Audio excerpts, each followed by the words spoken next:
There we go. Now you should be able to hear me. So yes, I had changed things around for the previous studio recording and forgot to set up the microphone. So now I've set the microphone up. I've also changed to a different lens. So that's why we can see things. And I didn't think in my stupidity that the microphone needed to change position. So I don't know. You tell me, can you hear me? That's the question that I need to ask everybody is, can you hear me? Yes, no, it's like speaking into the void. Yes, you sound clear. Great, yeah. Great, lovely. So, as I said in the previous video and in the chat, this video is linking directly to World Building 1, which is magic. If you haven't watched that video yet, I suggest you go and watch that video because that gives you all the context and all the lore and all that kind of stuff. This is where we're putting it into place, and we're going to dive straight into it. This is me rambling about, not going anywhere in particular, except answering the questions that I talk about in the world building process. And if you know me quite well, you might hear that my voice is a little bit weird. That's because illness and tonsillitis suck. I am on recovery, but there's still things there. Right, so let's jump straight into it. We're going to start looking at limitations first. So we have to first understand what the magic is. Where does it come from? And there are a lot of great examples of magic in fantasy, and I'm sure all of you could quote a whole lot of different magical systems that you love, or that you hate, or that were just confusing. And I know certainly when I was reading books and the like that had magic systems in it, often I was quite interested to see if there was anything. And many times I was reading books and I kind of get frustrated. Like, for example, The Belgrade by David and Lee Eddings. I loved that series, the first series, where the magic was kind of a yin and a yang, a bit of a balance. So you do something, you've got to balance it off somewhere else. If you lift a stone here, you have to have something that is strong enough to lift the stone there, and you can kind of counterbalance it. But it was never clear as to why, if you pointed at someone and said, cease to exist, you yourself ceased to exist. That reciprocity didn't seem to make sense. I kind of felt like, well, surely that being ceasing to exist should be the opposite of a corpse who's already ceased to exist. But then that corpse would come alive. So that kind of confused me. Maybe I was 15 at the time. What can I say? Other magic systems that have been interesting, the Force or the Schwartz, depending on which galaxy you come from. The Force, they again tried to explain it in Phantom Menace. They didn't need to, nobody cared. This permeating essence that life creates. I have a little bit of a problem with that. If you go with like a Big Bang kind of idea, you go, life creates the Force, but life doesn't. This doesn't make sense. What happened before life? And where did life suddenly start creating this stuff from in the first place? So I think the axiom is easily fixed. The Force creates life, and when there is no life, there is no force. But the Force cannot be destroyed, so therefore there will always be life in one form or another. It just happened to manifest as the humanoid species of the galaxy. And that solves the problem. That really does, in my opinion. But if you do it the other way around, you start to have these problems. So consistency. And I know a lot of people go, oh, but you don't need this kind of stuff. It's magic. Why do you need to bother? Well, to be perfectly honest with you, if you are writing a novel or you're writing a saga series, there is a chance that you might end up writing 12 or 13 of these things. Netflix comes along, does a 7-series, 10-part per series. That's entirely possible. Who knows?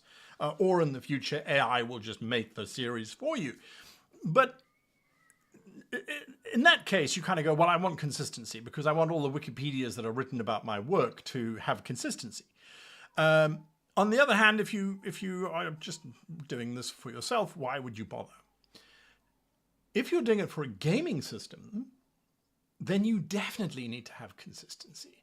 That's one of the biggest problems that most gaming systems, and I'm not talking D&D here, folks. D&D is broken as all hell in terms of its magic systems. I remember in the second edition when they tried to add in psionics. God, did they fuck that one up. Jesus, it was a disaster. And then they added in the monk with key powers, and you're like, what? Anyway, so if you're creating a gaming system, having a logical, consistent, magical system allows you to create constraints and to create rules around those constraints that are logical, progressive, and actually make sense. If you are creating a novel or you're creating a fantasy world, having consistency makes things easier in the long run. You are setting up constraints for yourself to be able to fall back on and go, oh, I don't know, could the dark, evil, great Lord Belzerak von Krupenhauser actually cause the world to split in half with the ultimate ritual spell? Check my notes. Oh, no, he can't do that. No, you see here under clause 5 of magic and how magic works, it says right here quite clearly you can't split planets. If it was a small moon, maybe there'd be a chance, but a whole planet, sorry, just doesn't work that way. Can't do that. Liquefy the planet, yeah, you could do that, but you couldn't split it. Oh, okay. Well, then maybe von Krupenhausen is going to liquefy the planet. Sure. Again, doesn't matter. You're creating these things to make your lives easier. So the idea that I threw out in the video of magic acting like this water, this liquid all around us, that sort of sloshes about in a parallel dimension.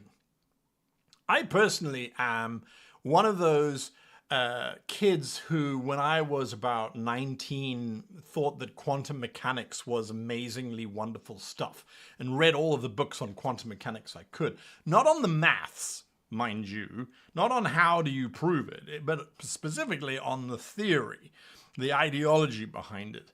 Almost the religion, if you will, because it did become a religion. There were so many debates and arguments and heretics and all these kinds of things. But the notion that there are these particles that exist in multiple dimensions at the same time, or not at the same time, but they exist momentarily in all of the different dimensions, but they transition so quickly that they seem to be present from a Planck time perspective, the smallest measurement of time that we can have. From that perspective, they seem to be present in our universe 100% of the time, but they're not. They are infinitesimally split between all these different universes. That kind of sounds crazy enough to be magic, in my opinion. And we're looking for inspiration for our magic system. I'm just reading secondhand comment there. Sorry, mate. No apocalypse spells, union rules. Absolutely. I mean, yeah, sure, 100%. I'll drink some caffeine-free Coke Zero. And yes, I know it should just be carbonated water or just water, but yeah. Okay, so playing off of this idea of quantum, which is also like a magic word. If magic in the universe that I'm creating exists across dimensions, some dimensions might be more attractive to the magic than others, which means that those dimensions, the particles of magic, the actual substance itself, remain for longer. Whereas in other universes where the magic is particularly weak, they don't remain for as long. So there's these sloshes, different universes, different dimensions anyway, have got different amounts of magic.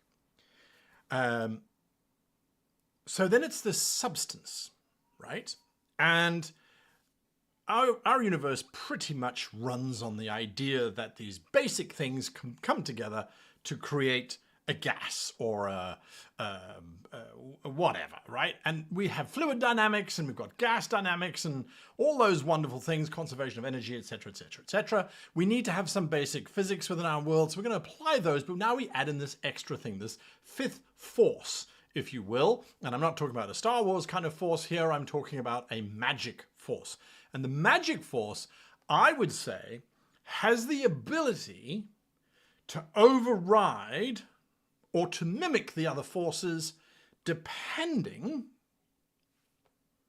on X. And I am literally making this up as we go along, folks. So if you think this is complete malarkey, it probably is, but you can only try these things out if you are testing them and applying them, right? So if this magic force can mimic the other forces and can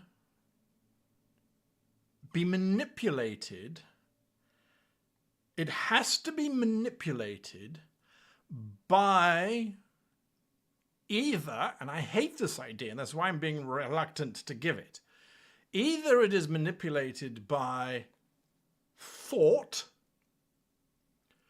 which I'm gonna have to say I don't like that idea, because thought is literally just a electrochemical process in the brain, right? How does that affect these particles? Because maybe. You see now maybe it could be something like that, because these particles, they permeate everything, right? They're all over the place. So your brain, we know this for a fact, because I've done that soccer table thing where you have electrodes attached to your brain, and by focusing on the ball, focusing it moving, they can actually get the ball to work, right? So these particles pass through your brain because they're everywhere. They're everything. Everything is made up of these particles, different quantities of particles, but they're all present. These particles pass through the brain, and if your brain is concentrating on a specific thing, a particular focus, those particles can then coalesce. They are affected by the neurological energy, by electrical activity. Now, this means that if you were to build a power station, the power station would effectively generate some sort of effect. So what I'm saying is the moment that you start to generate electricity would interact quite heavily with this magic particle. The benefit of actually having that as being true is that, firstly, thunderstorms become way more interesting. Every strike of lightning suddenly unleashes this complete randomization of the laws of physics as the magic particles just completely change.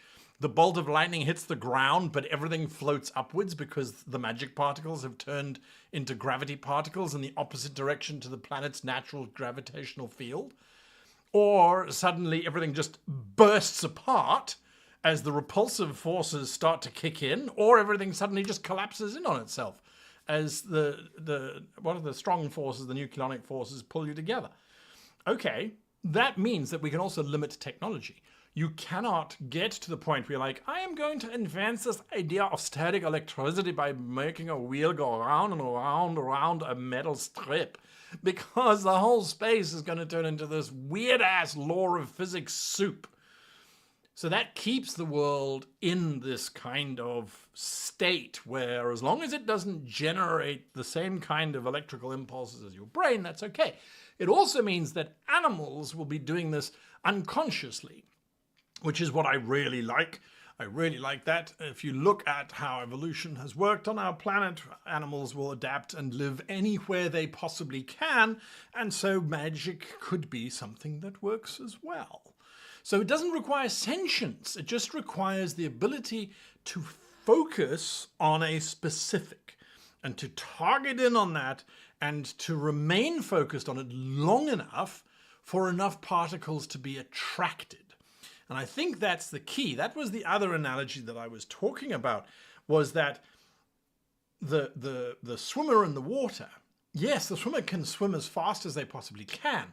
Physically, their limitation is how fast they can move their arms. But you can also only swim at a certain speed in that liquid, because the liquid takes time to move away, to move out of the way. So I think this is the same thing. Right, I'm going to just let that mull around in my brain for a little bit. This is what I like to do is I put forward this idea into my brain and I say, right, rattle around. Also, if I'm slightly out of focus, it's because I fixed the camera to being a fixed focus because I hated how it kept shifting in and out. So forgive me, I should remain in focus. Monkeys would be scary. Well, any creature that has the ability to manifest would be scary, provided that it learned to focus it. And I think that becomes quite a nice limitation, is that if you just have a random thought, oh, I set that wall on fire. That's a quick thought.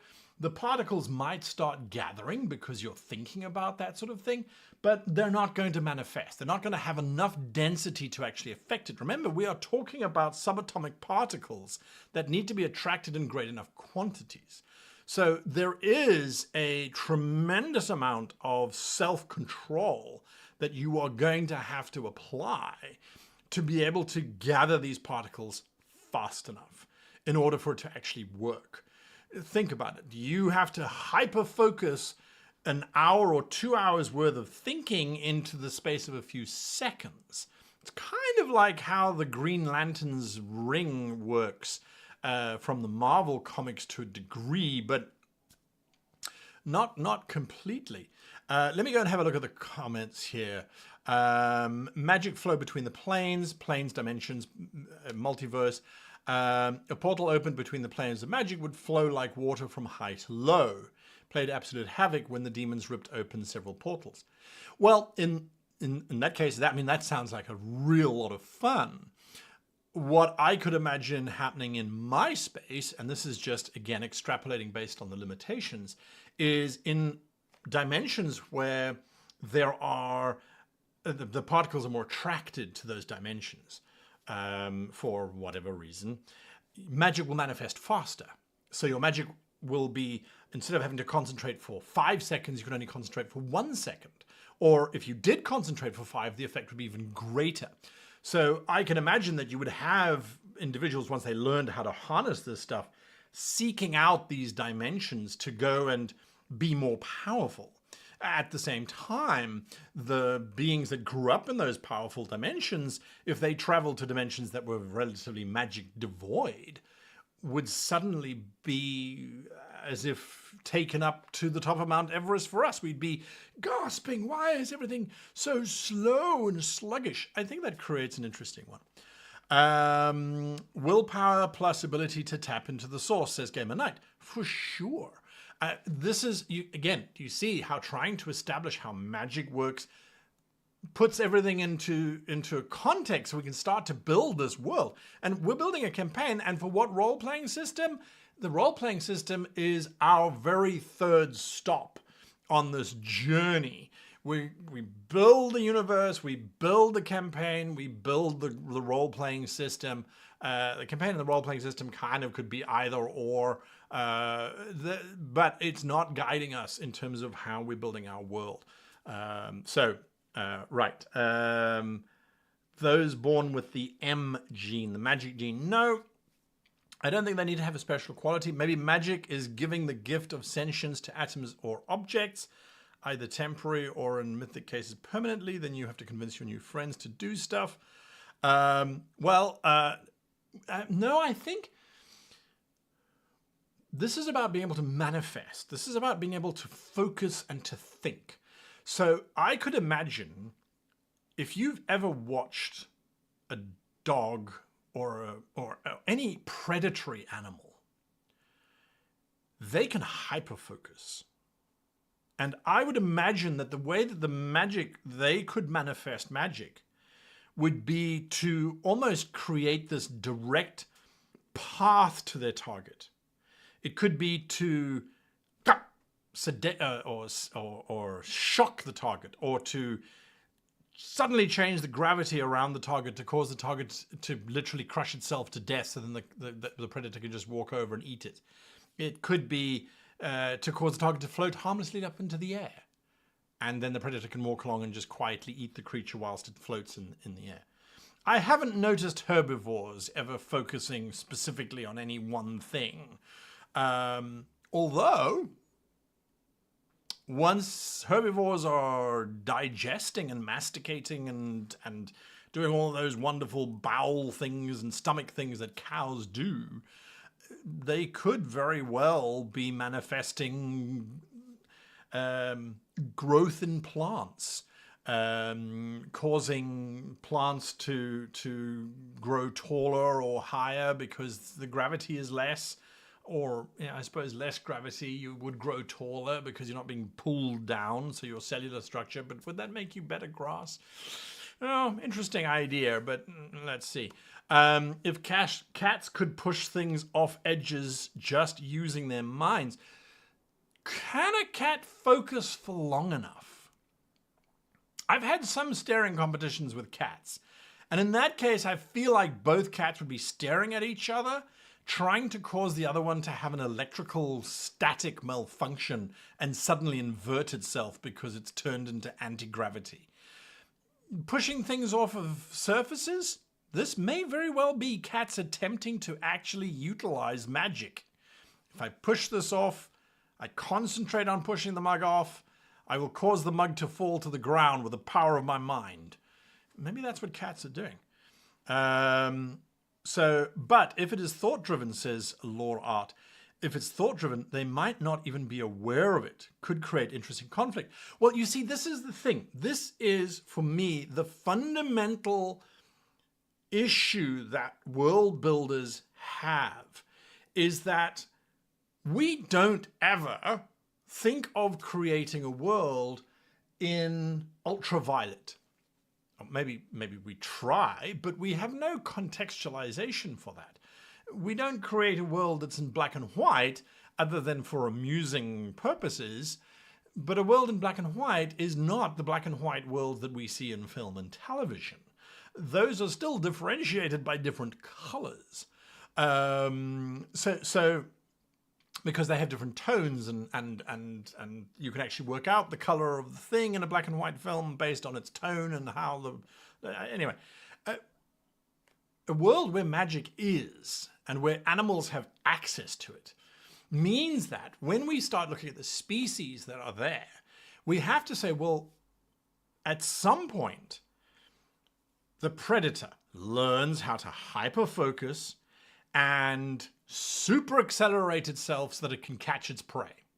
At the same time, the prey, those that are in a state of desperation, look at a predator charging at them and manage to hyper-focus enough of the magical energy around them to create a dense, thick hide that the predator bounces off of using their hyper-speed. So we have this evolutionary conflict that constantly drives species to change and morph and adapt and do things that are super, super cool. That creates an interesting world. It doesn't create a world where you have horses plodding around and then you have Pegasi. Who on earth is ever going to raise horses when you could raise Pegasi? If they are as trainable, if they are as breedable as horses, you wouldn't breed horses. I'll sell you this thing which can only walk, can't cross a ditch if it's wider than 1.5 meters or maybe 2 meters, will fall down if you drive your carriage off of a cliff, or I'll sell you this one that can fly. Right, but you see where I'm going. You see where I'm going. Limitations are how drivers. Okay, right, let's have a look and see. I feel like in this setting, there would be heavy emphasis on self-awareness and thought control. Aha, yes, you see. Self-awareness and thought control. So now our limitations of the magic. You go, okay, humans can't think very quickly. I know we like to think that we can, but we actually can't. We are limited by the speed of our electrical impulses, which means that the magic is limited by that same speed as well. This becomes super important to us, for that means I want to create a planet-wide event.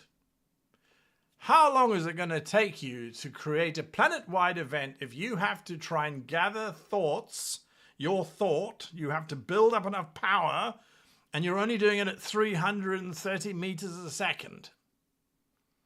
The planet is huge. What is it, 15,000 kilometers in diameter? That's a hell of a lot of time it's going to take you to build a world-changing event. You can do it because there's no limitation to the big number. Oh, you just have to super focus. I want the whole world to suddenly invert itself. I need to just gather enough magic to be able to encompass this entire world. But I'm only gathering enough, and I can only gather it at a certain speed. I can only build it up at a certain speed. And what happens if I build up too much and I can't use it? What happens if I can't use it? It's sloshing all around you. Magic the Gathering has this wonderful concept called mana burn, where if you draw too much mana, you take the damage. So I kind of feel that if you are busy creating this thing and you pull in too much and you don't have and you hold it for too long, I think there's a risk. Remember, this stuff is a physics breaker. It is adaptive. It changes its shape. It changes its force based on the thought that's holding it and on what's around it. So that could be very interesting as a limitation, is you build up too much and you can't use it fast enough. You are going to start suffering effects all around you. You can imagine a sorcerer and suddenly half of her face starts to rip apart as the magic that she's gathered around her is slowly inverting the polarity of her skin. Oh, there's a Star Trek phase. Oh, well, too bad. It starts to cause the skin to be in opposite gravity to her body, so it starts to rip itself off as it tries to fall up into the sky. Yeah,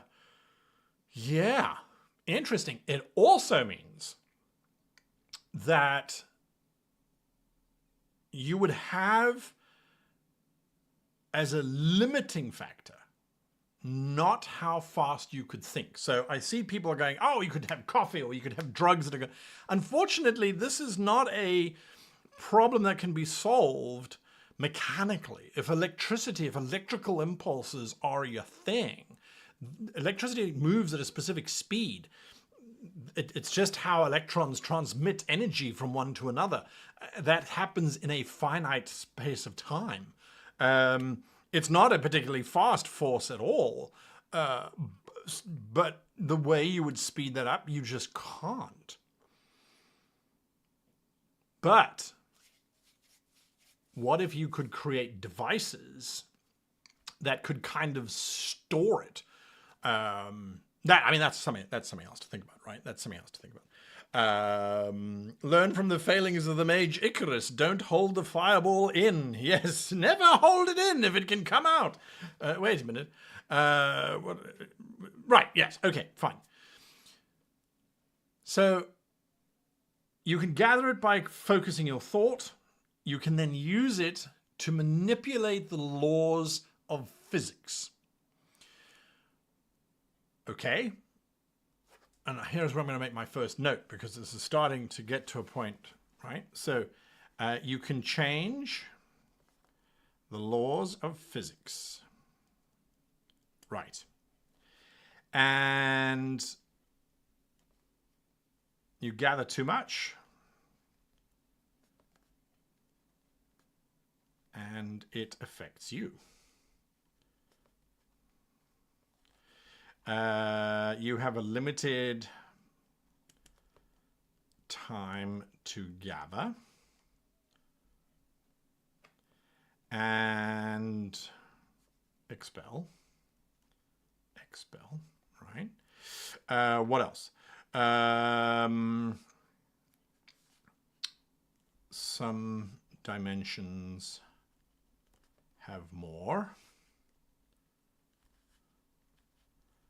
Others less. Magic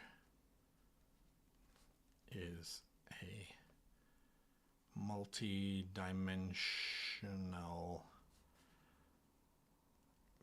fifth universal force. Okay, so I'm just making my notes here.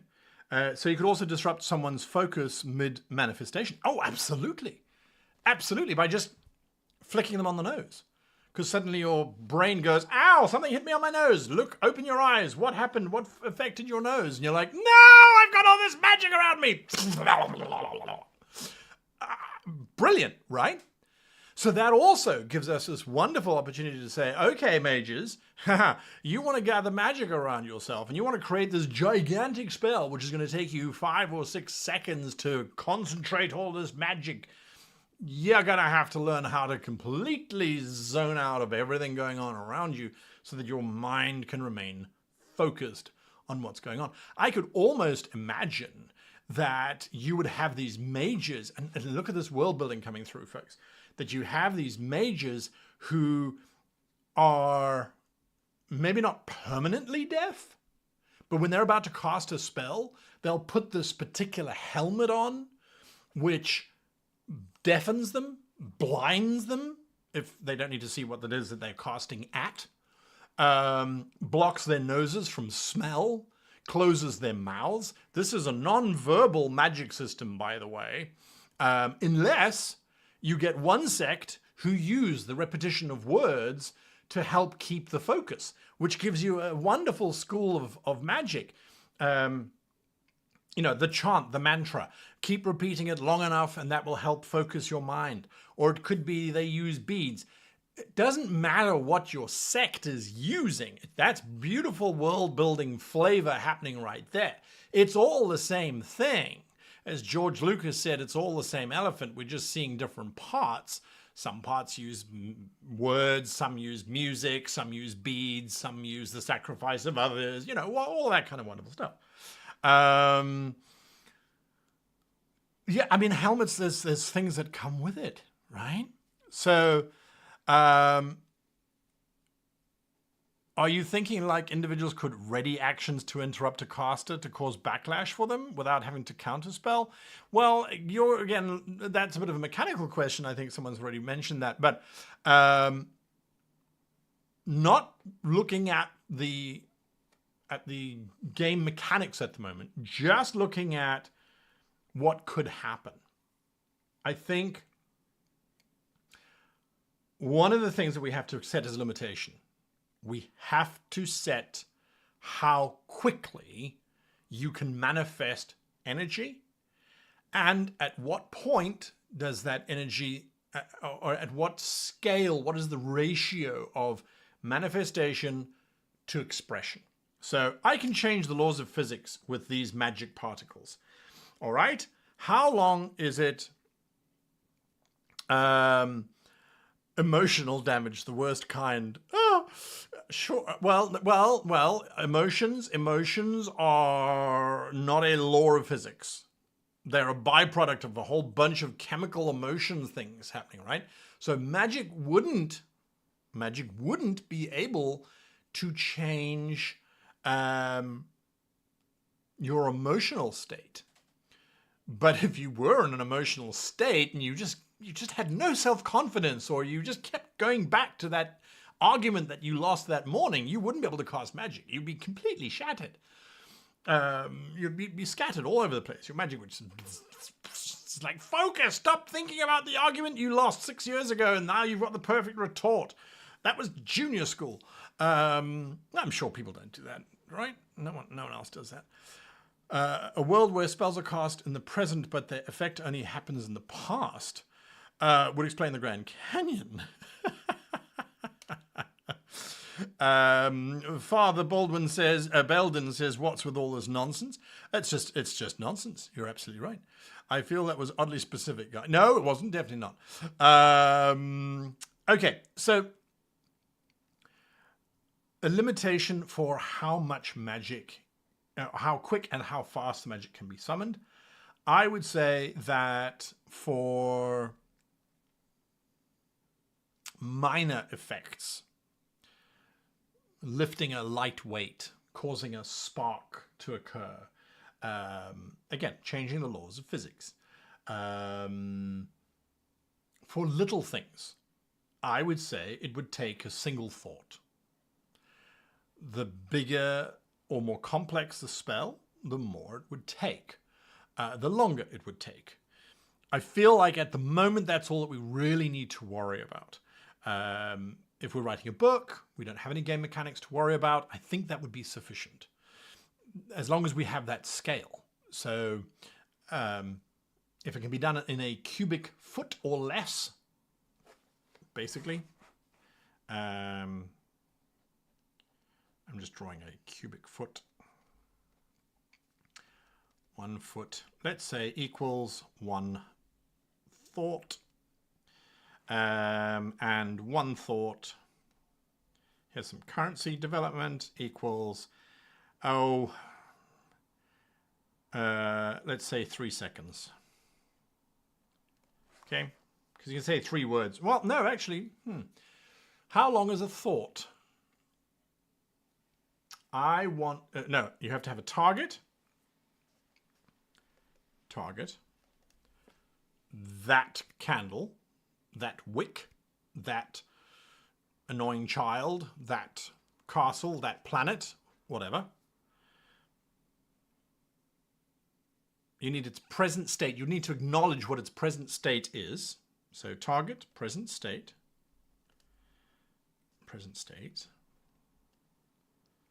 That candle wick, which is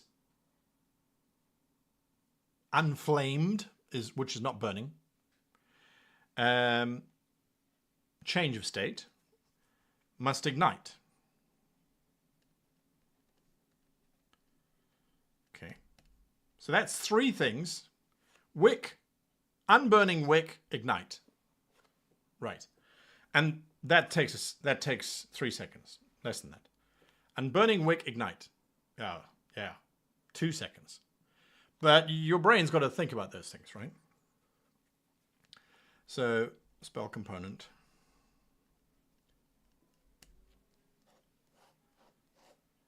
So, a bigger spell, that human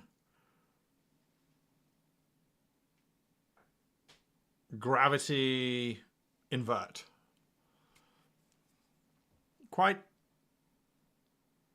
Was that exactly what you would want to have happen if the gravity around them was inverting? Well, their gravity, they don't have a gravity. Well, they do have a gravity, but it's a really, really small one. So that spell wouldn't work.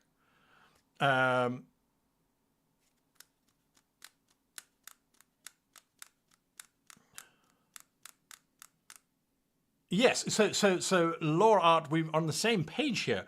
If you said candle, it would burn the whole candle. The wax would literally just combust. So the user would have to be very, very specific. So saying that man gravity invert, his gravity inverts, and he has a slight stomach ache as he starts to. So yeah, so you'd have to look at the area of the ground in which he's running and say gravity invert. And so then it would invert. So he would just sail straight up into the air as if he was falling from a great height. So it will then sustain for as long as you remain focused.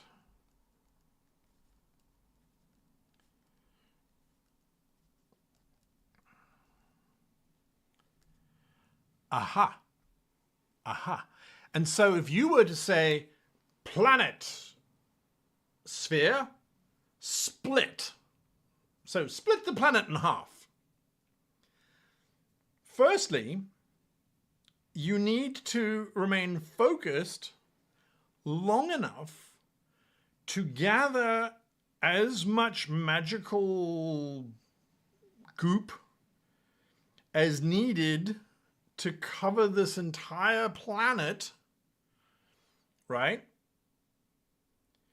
And then it would split, but it would split by the smallest amount possible, which is like not even a nanometer, Would that cause a great shattering of the world? I don't think so.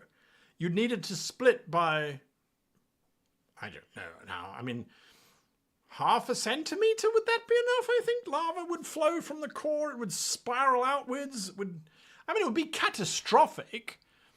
But how long is it going to take the planet to move apart? It's going to be a couple of seconds, right? And the whole thing's going to be shaking like crazy. And that was the other thing I forgot about. So 1 foot equals a thought, and a thought equals 3 seconds. So that's fine. Yes, and that gives us our ratio. So the planet is 1 million square feet. So right, okay. What's the source of the magic in the air? Is there a quantum rainbow layer of magma in the planet's core that gives it a magical field? Well, Game and I, what I was saying was that magic, like the subatomic particles in quantum physics, exists across the multiverse, across all dimensions. But the way that it does it is it's a single particle that flits between all those different layers, all the different dimensions. It just bounces, boom, boom, boom, boom, boom, constantly moving in and out of these different dimensions, and it can be used here and it can be used there, and energy can never be destroyed. We can't destroy energy, we can't create energy. Everything is constant in terms of that value. So the magic the magic component, that little subatomic particle, just as we have quarks and up quarks and down quarks and all those kind of wonderful things, it sits across. And it's attracted to certain dimensions more than it is to others. So you could certainly say, oh, in this dimension, it's not 1 foot equals 1 thought, it's half a foot equals 1 thought. Or in this dimension, it's actually 2 feet equals 1 thought because it's quite magically low.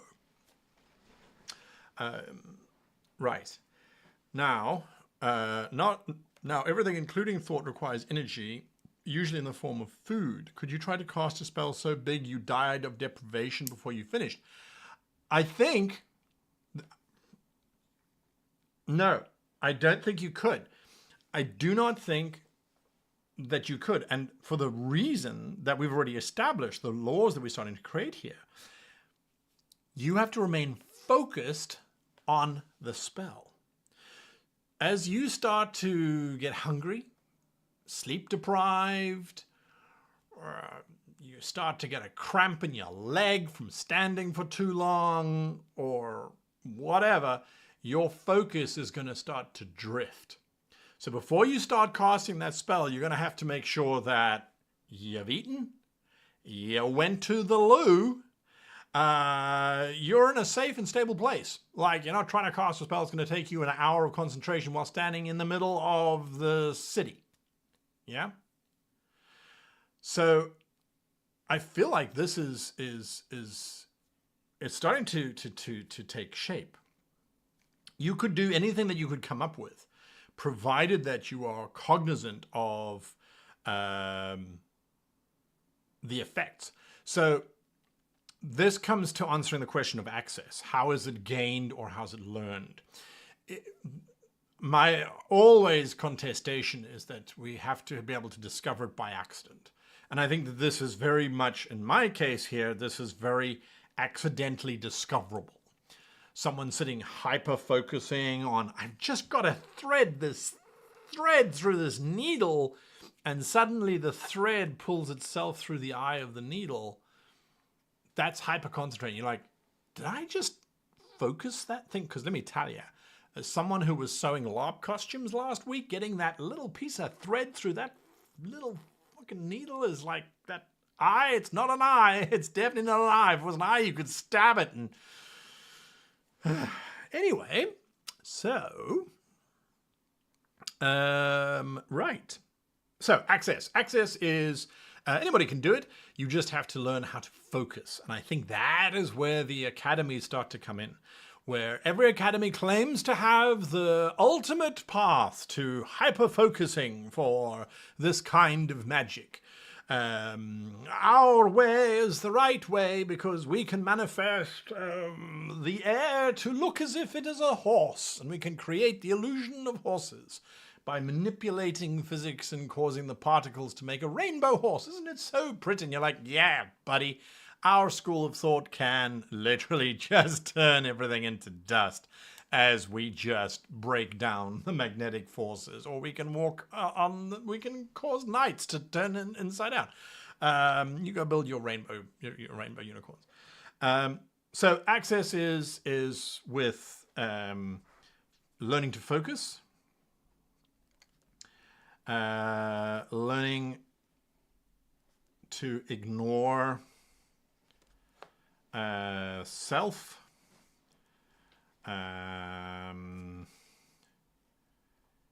ignoring emotion. I mean, do you see why these things are so cool? Think about a dog, like a pointer, who just points. You're like, that animal is going to be hyper staring at its target, and that target is going to glow. It's just going to shine so everybody can see where it is, because that animal is just focused on that. Can you imagine now your heroes are busy walking through the forest. The next minute one of them starts to glow. They're like, oh my God, there's a pointer. Something's hunting you. It can see you. Everything can see you. I think that could be a lot of fun. So I think that could work quite nicely. Right. We've got 12 minutes left because he's an hour long. And the question is now life and death. Can this particle affect life and death? Can my magic system affect life and death? And it's one of those questions where life and death has never really been a huge thing on the cards until more recent times, where players losing their characters, they really didn't like that, so they kind of wanted easier ways for the players to keep their characters around. I'm looking at you, 5th edition. And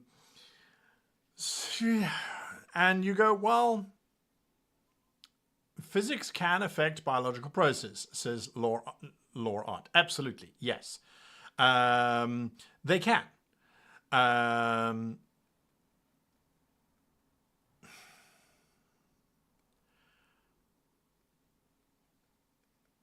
At the same time, you go, okay, life is just physical processes. Or is it? Is there something more to it? Is there this divine?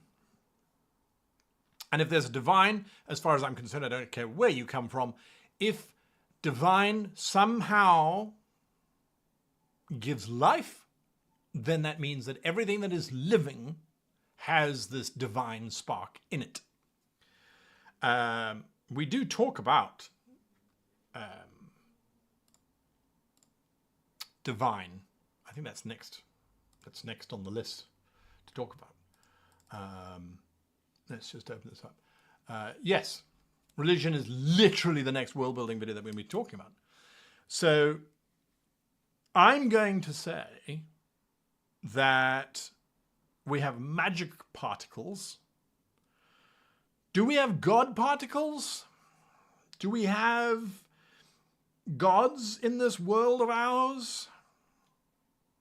If we do, then that could override what we come up with here now for magic. And if we don't, then our answer is, do we want something to have power over life and death? It's an electrochemical process, but one that we don't understand at this moment in time, so our ignorance can be our only guide at this point. You know what? I'm going to do a poll. I'm going to ask for a poll very quickly. And the way the polls work is in chat.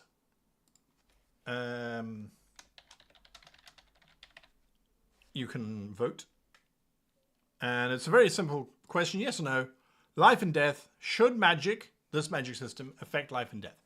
And whatever your answer, we, as world builders, will have to come up with a reason why. We have to justify.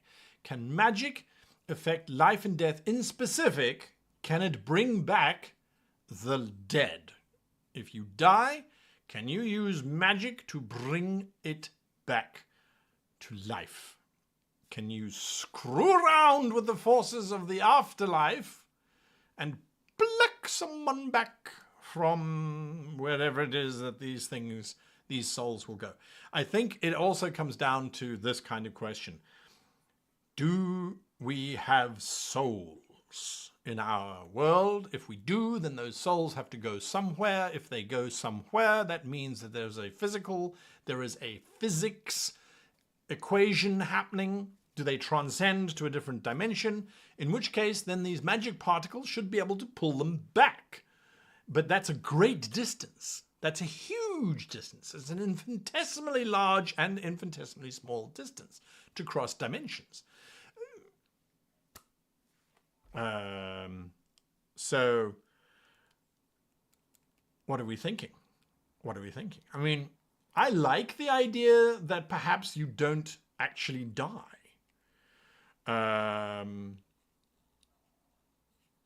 That your energy is simply moved to another dimension where it then starts its journey again to be entrapped in the procreation process, and then suddenly, oh, look, I'm a tree.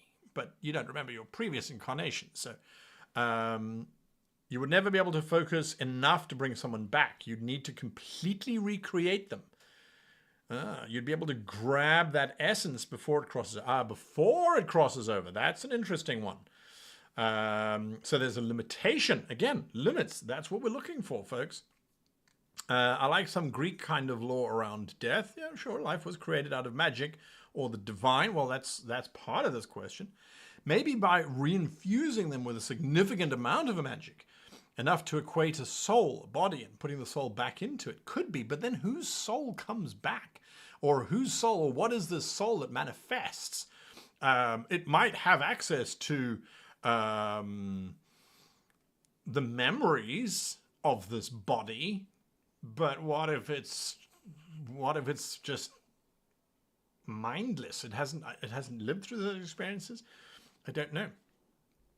The poll is saying yes, it should have some kind of life and death effect. If speed thought is limitation, you have to clearly manifest back the correct soul to the right body. Yes, absolutely. Magic could be tied to the soul, essence of a person, that which enabled them to potentially access magic in the beginning. Well, yes, it could be. It could be. Okay, so we're going to say yes, it does. But before soul essence transcends to another dimension,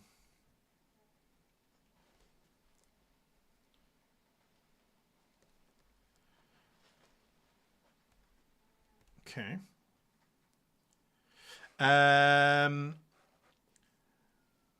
TBC gods. Okay. All right. I can work with that. I could work with that. You got to be able to grab it before that essence, before it crosses over. Yeah, completely agree. The more I think about it, the more I like that it opens a channel to deliver a plea to the deity to resurrect them. And maybe the deity will do it, but there are some sort of bargain to pay the price. Rick music, that's not a bad idea. You would never be able to focus enough to bring someone back. You'd need to completely recreate them. So that would be an interesting one where you go, you have to be able to picture this person in your mind's eye so perfectly that there's no ways you could bring someone back that you didn't care for, right?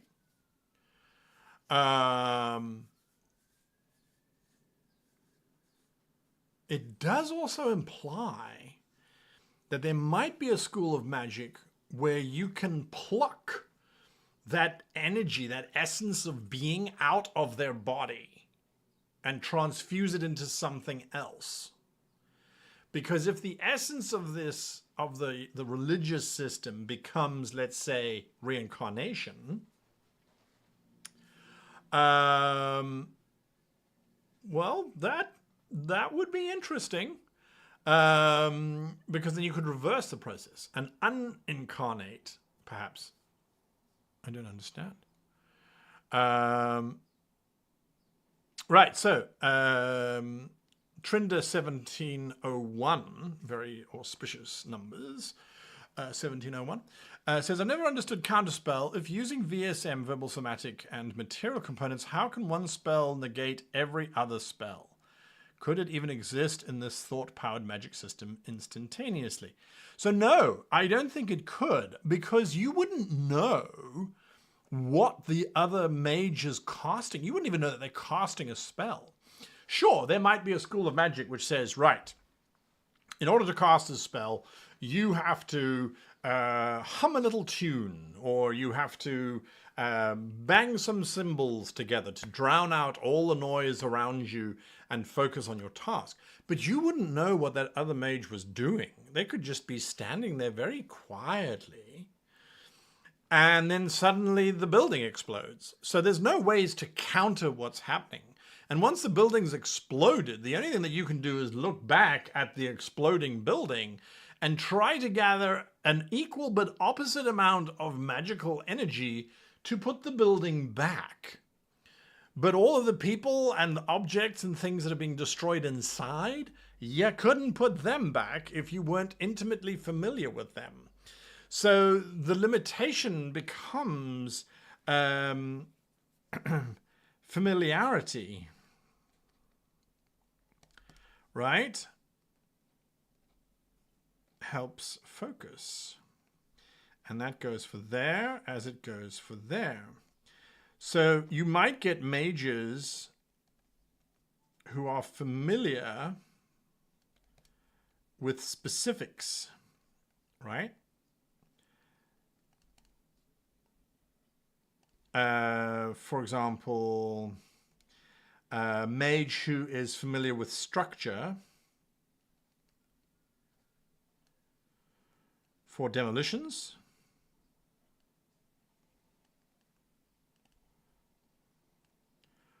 or for repair. That's example one. Example two. Familiar with geography for teleportation.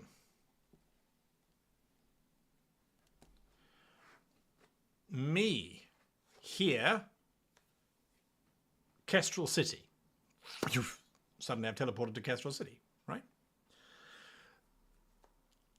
So I think that would work quite nicely. I think that would work quite nicely. Folks, we've reached the end of our time together. There won't be a live show next week, Monday, because next week, Monday, is me reflecting on my mistakes, my successes in the Duskmourn Chronicles that I've been running. If you haven't been watching those, they come out every Friday. I will be reviewing, I think, up to episode 17 next week is the episode that's dropped. 16. Lots of people loved episode 16 that came out on Friday. So that's what I will be doing next week. My players are already starting to put something together as a player perspective of these shows that I do as a GM perspective. And I think that's going to be very, very interesting. That's not going to be coming out for a bit. They are still putting it together. So I won't see you next week, but watch all of the social medias for when I am going to be doing the next world building. We're going to be talking about the gods. So there will be another premiere of the little 10-minute video where I'm talking about the principles, and then we'll sit together for an hour and we'll design our own gods. In the meantime, if you are wanting to do a little bit of world building, and you're finding and using these videos as motivation, go ahead and start working on your magic system. Work through those limitations, life and death, and access. Make sure that you've got that clamped down before we come back, because the gods are going to be demanding different things from us if we're going to have them at all. Anyway, massive thank you to all of you for joining me. Remember to hit that like button if you have enjoyed this evening's content. That just lets us know, hey, you know what? You should spend your Monday nights and do these live shows. Or not. You tell me. Until next time, I wish you and yours the very happiest of gaming. Good night.